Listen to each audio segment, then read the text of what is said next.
everyone. Welcome to week 10. We're almost done with the semester. This week we are going to, let me go back to the course and the week content. Give me 1 second.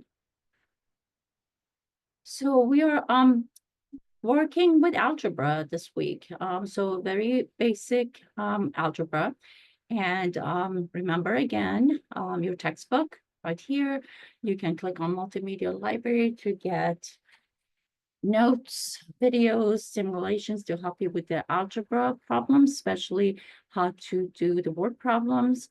And then, as always, you have your discussion, your homework, and your quizzes. Okay.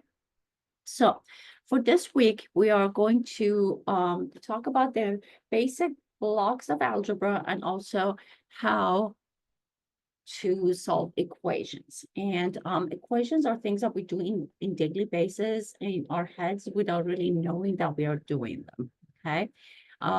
But we do that by looking at things around us, by adding and subtracting things in our heads, multiplying, dividing in our heads, moving things from one side to another to figure out, what we need to do to balance, like, moving stuff from one checking account to another. So all of those are actually algebra in everyday life. So we're just going to show you how all of that is done in maths. So I'm going to make a couple of videos so that one video doesn't become very long. This first video, I'm just going to talk about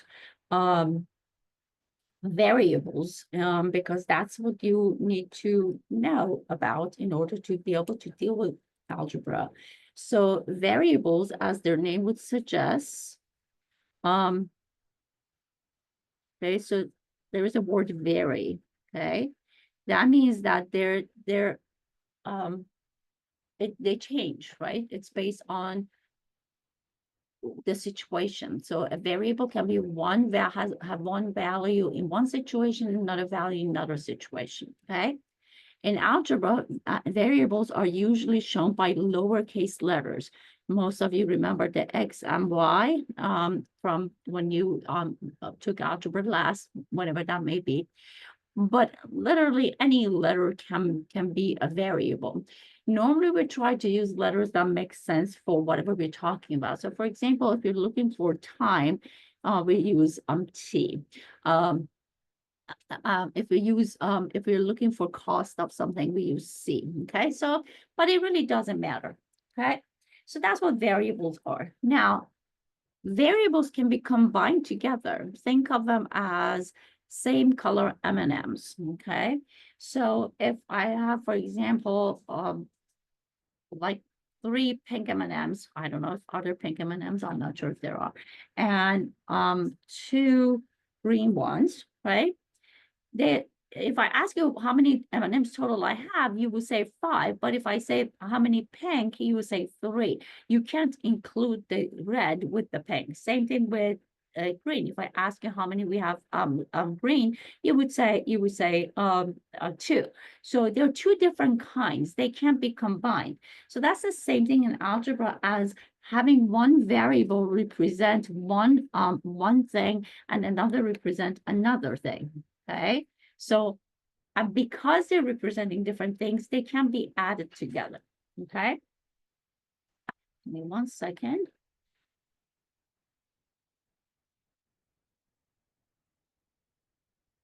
So we can add them together. The first question on the homework. So let's take a look at the question that we have over here. Okay, is asking for that. Okay, it's asking why can't we not combine 3x to the second power y plus 5x y squared. So it's asking you why we can't add these together and get rid of the plus sign. So let's take a look at it on my paper right here. The reason we can't do that is because x squared and 5x are not what we call like terms. They are not alike. And the reason for that is because this one has a exponent and this one doesn't. It technically does, but it's an exponent of 1. So variables that have different exponents cannot be added together, okay? So same thing over here, okay? You have y and y squared. They have different exponents. This is really an exponent of 1. This is an exponent of 2. So the y's can be added. And then the x, and some of you might ask, well, why can I not combine x squared and y squared? Because that's an x, that's a y. So the letters have to be the same. The exponents have to be the same in order for you to be able to combine them. So let's say that this was written like this, 3xy plus 5xy. Then I could combine them, okay? Because you have x and y, x and y. So you have 3 of the same thing. This will be considered a whole thing together, okay? So you will have, let's say, I don't know, a box of something, right? So 3 and 5, you would add the numbers, and then you would have 8xy. But over here, because the exponents are different, you cannot add them. So that's what we mean by adding like terms. Let's take a look at another example. Let's see.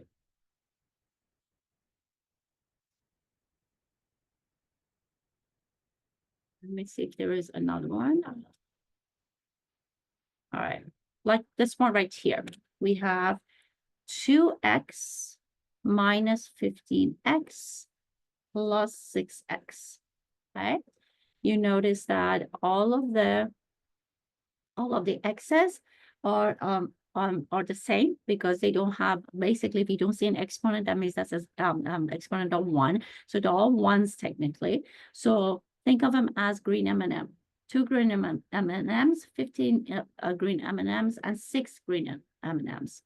The trick over here, though, is to pay attention to this subtraction sign, okay? So adding, they're telling you to add, but there is a subtraction sign here. So you might be confused and ask yourself, well, I can't add if it's a subtraction. If you remember from last unit, when we talked about signed numbers, okay? Subtraction is really adding a negative number. So this is really a plus minus 15x plus 6x, okay? So if you think of it that way, it might make more sense, all right? So basically, you have 2 M&Ms, and then you have 6 M&Ms. You can add those two together first, if that helps. The order doesn't matter. So these two together give you 8x. And then you have to add negative 15. And that's really subtraction, right? Which was the original intent. So it's really 8 minus 15x. I'm sorry, 8x minus 15x, which is not the same as 15 minus 8x, because remember that when we subtract, when we have a subtraction sign on the larger number is negative, then the answer is negative. So you basically take the absolute value, you subtract 8 from the 15, which gives you 7. But then because this is the larger number has a negative sign, then your answer is negative 7x. So that's how you would combine them. So when you combine terms, look at the exponents, only combine things that have the same exponents, okay? And when you add, make sure that even though they say add, the subtraction does happen, because subtraction is adding a negative number. So then you would have to make sure that you do the order correctly, so that you don't consider this the same as 15 minus 8x, which would have given you 7x. So you pay attention to those signs, and that's how you would combine like terms, okay? So I will make another video about solving equations.